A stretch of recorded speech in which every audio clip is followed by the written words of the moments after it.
നിങ്ങൾ എടുത്താലും കൊടുത്താലും നിങ്ങളെ കാലത്തിന്റെ ചവറ്റുകൊട്ടയിലേക്ക് വലിച്ചെറിഞ്ഞിട്ടാണ് 2025 1500ാമത്തെ മീലാദ് ഈ ന്യൂ ജനറേഷൻ മക്കൾ മുസ്ലിം ഉമ്മത്ത് ആഘോഷിക്കുന്നതെങ്കിൽ നിങ്ങൾ അന്ന് മാറ്റിവെച്ചിട്ട് 6 മാസം കഴിയുമ്പോഴേക്ക് 5 മാസം കഴിയുമ്പോ ജനുവരി മാസത്തിൽ 2025 ലോകത്ത് പിറക്കുമ്പോഴേക്ക് ടോക്കിയോ യൂണിവേഴ്സിറ്റിയിലെ ശാസ്ത്രജ്ഞന്മാർ കണ്ടുപിടിച്ചു കഴിഞ്ഞു ഈച്ചയിൽ അതേ രോഗങ്ങൾക്ക് മറുമരുന്നുണ്ട് എന്ന് ലോകത്തിന്റെ നേതാവ് മുഹമ്മദുർ റസൂലുള്ളാഹി സ്വല്ലല്ലാഹു അലൈഹി വസല്ലം തങ്ങൾ പറഞ്ഞ ഓരോ കാര്യങ്ങളും ലോകത്ത് പുലരാൻ തുടങ്ങിയിരിക്കുകയാണ് മക്കളെ. നമ്മളിങ്ങനെ ഗാലറിയിൽ ഇരുന്നൊരു കളി കണ്ടാൽ മാത്രം മതി, ഇനിയൊന്നും നമ്മൾ ചെയ്യേണ്ടതില്ല. ഇസ്ലാം പ്രചരിപ്പിക്കാൻ ഇന്ന് ഇസ്ലാമിന്റെ ശത്രുക്കളായി ആരാണോ അപ്പുറത്ത് നിൽക്കുന്നത് അവർ തന്നെ മുന്നോട്ട് വരും. ശാസ്ത്രജ്ഞന്മാർ മുന്നോട്ട് വരും, ചിന്തകന്മാർ മുന്നോട്ട് വരും, അതേ ബുദ്ധിരാക്ഷസന്മാരായ എല്ലാവരും സമ്മതിച്ചു കൊണ്ടിരിക്കും. 2025 ഇതെങ്കിൽ 2035 ആവുമ്പോഴേക്ക് ലോകത്തെ ഏറ്റവും വലിയ പ്രത്യയശാസ്ത്രം അത് ഇസ്ലാമായി മാറുമെന്ന് ലോകം സമ്മതിച്ചു കഴിഞ്ഞെങ്കിൽ യൂറോപ്പ് ഇസ്ലാമിലേക്ക് കടന്നു പോകാൻ തുടങ്ങിയതിനെ തടയിടാൻ വേണ്ടിയാണ് അതേ വേൾഡ് ട്രേഡ് സെന്റർ തകർത്തിട്ട് ലോകത്ത് മുസ്ലിമീങ്ങൾ ഭീകരവാദികളാണെന്ന് പറഞ്ഞ ആ ഒരു സംഭവത്തെ തടയിടാൻ നോക്കുന്നത്. ബുദ്ധിപരമായി നേരിടാൻ കഴിയാത്തതിന്റെ പേരിൽ ആരോപണങ്ങൾ ഉണ്ടാക്കി ഇസ്ലാമിനെ തകർക്കാൻ വേണ്ടി നോക്കുന്ന ആ ഓരോ പ്രവർത്തനങ്ങളെയൊക്കെ ലോകം അവജ്ഞയോടെ തള്ളിക്കളയുന്നു എങ്കിൽ ലോകം ഇസ്ലാമിനെ പഠിച്ചുകൊണ്ടിരിക്കുകയാണ്.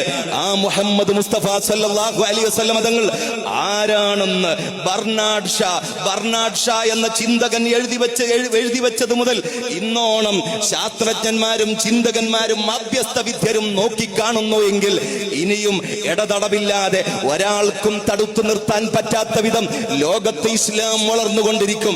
അതിന്റെ സന്തോഷം മാത്രമേ ഇന്ന് നമ്മളുമായി പങ്കുവെക്കാനുള്ളൂ. നാം അത് സന്തോഷത്തോടെ അവർക്ക് വിട്ടുകൊടുക്കുകയാണ്. ഹദീസുകളിലുള്ള ഖുർആനിലുള്ള എല്ലാ ശാസ്ത്ര സത്യങ്ങളും നിങ്ങൾ കണ്ടുപിടിച്ചോളൂ. ലോകത്ത് യൂണിവേഴ്സിലെ 5% മാത്രമാണ് ശാസ്ത്രജ്ഞന്മാർ കണ്ടുപിടിച്ചു കഴിഞ്ഞിട്ടുള്ളത്. ഇന്നും ഒന്നാം ആകാശം എവിടെയെന്ന് കണ്ടുപിടിക്കാൻ, ഒന്നാം ആകാശം എത്ര ദൂരെ എന്ന് കണ്ടുപിടിക്കാൻ ഒരു ശാസ്ത്രജ്ഞനും കഴിഞ്ഞിട്ടില്ല. സൂര്യനും ഭൂമിയും തമ്മിലുള്ള ആ വ്യത്യാസം ഇന്ന് പ്രകാശത്തിന്റെ വേഗതയുടെ ആ പ്രകാശ വർഷം കൊണ്ട് അളന്നിട്ട് കണക്കാക്കിയെങ്കിൽ അതെല്ലാം ഒന്നാം ആകാശത്തിന്റെ താഴെയാണ് ഈ ഗാലക്സിയും ലോകങ്ങളായ ലോകങ്ങളും മുഴുവൻ ഉള്ളതെങ്കിൽ അതിനപ്പുറം 7 ആകാശങ്ങളുണ്ട്. 1, 2, 3, 4, 5, 6, 7 ആകാശങ്ങൾ. അതിലേക്ക് എത്തിപ്പെടാനോ ഗവേഷണങ്ങൾ എത്താനോ ഇന്ന് വരെ ആർക്കും കഴിഞ്ഞിട്ടില്ലെങ്കിൽ പ്രകാശം കൊണ്ട് സൃഷ്ടിക്കപ്പെട്ട മുഹമ്മദ് മുസ്തഫ സല്ലല്ലാഹു അലൈഹി വസല്ലം തങ്ങൾ അവിടുന്ന് മനുഷ്യനാണ്, എന്നാൽ അവിടുന്ന് ഒരു പ്രകാശവുമാണ്. ആദ്യം ലോകത്ത് പടച്ച പ്രകാശമായ മുഹമ്മദ് നബി സല്ലല്ലാഹു അലൈഹി വസല്ലം തങ്ങളുടെ പ്രകാശമാണ് ലോകം മുഴുവനുമെങ്കിൽ പ്രകാശ വേഗതയിൽ ഒരാൾ ദൂരെ സഞ്ചരിച്ചാൽ അയാൾ എത്ര ദൂരെ പോകുമെന്ന് ഇന്ന് ലോകത്തിന് മനസ്സിലായെങ്കിൽ ആർക്കും അത്ര ദൂരം പോകാൻ കഴിയില്ല.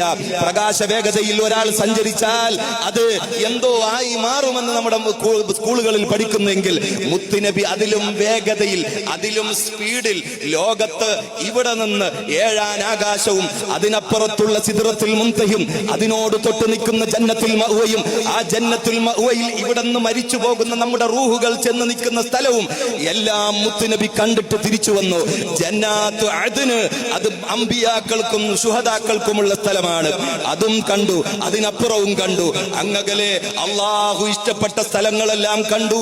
മലക്കുകൾ പോലും എത്തിപ്പെടാൻ പറ്റാത്ത സ്ഥലങ്ങളിൽ ഇന്ന് ശാസ്ത്രം സഞ്ചരിക്കാൻ പോലും മടിക്കുന്ന, പറയാൻ പോലും അറിയാത്ത സ്ഥലങ്ങളിലേക്ക് മലക്കുകൾക്ക് പോലും ചെല്ലാൻ പറ്റാത്തടത്തേക്ക് മുത്തുനബി പോയി എത്തിയെങ്കിൽ അവിടെയെല്ലാം പോയി തിരിച്ചു വന്ന മുത്തുനബി സല്ലല്ലാഹു അലൈഹി വസല്ലം തങ്ങൾ നമുക്കെന്തോ ഒരു സമ്മാനം കൊണ്ടുവന്ന് തന്നിട്ട് നമ്മളെല്ലാം പ്രഖ്യാപിച്ച ഈമാനോടുകൂടെ മരിക്കാൻ നമ്മൾ ആഗ്രഹിച്ചുകൊണ്ട് അതിനു വേണ്ടിയുള്ള ഒരു നിയ്യത്ത് എന്ന നിലക്ക് എല്ലാ മുത്തുനബിയുടെ ഉമ്മത്തുകളും ഈമാനോടെ മരിക്കണമെന്ന ചിന്തയോടെ ഏത് ജനറേഷനിൽ ജീവിച്ചാലും എത്ര തന്നെ അടിപൊളിയായി ജീവിച്ചാലും നമുക്ക് മുത്തുനബി തന്ന ആ സമ്മാനത്തെ ഓർത്തില്ലെങ്കിൽ മുത്തുനബി നാളെ സംഭവിക്കുന്ന കാര്യങ്ങൾ ഓരോന്നും പറഞ്ഞു തന്നത് ഇന്ന് പുലർന്നു വരുന്നെങ്കിൽ മുത്തുനബി നമ്മോട് പറഞ്ഞ ഒരു കാര്യം പുലരാനിരിക്കുകയാണ്.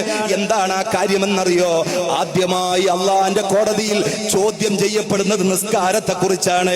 നിസ്കാരത്തെ കുറിച്ച് ചോദ്യം ചെയ്യപ്പെട്ടിട്ട് അതിനുത്തരം പറയാനും അതിൽ വിജയിക്കാനും കഴിയാത്തവന് നരകമാണ്.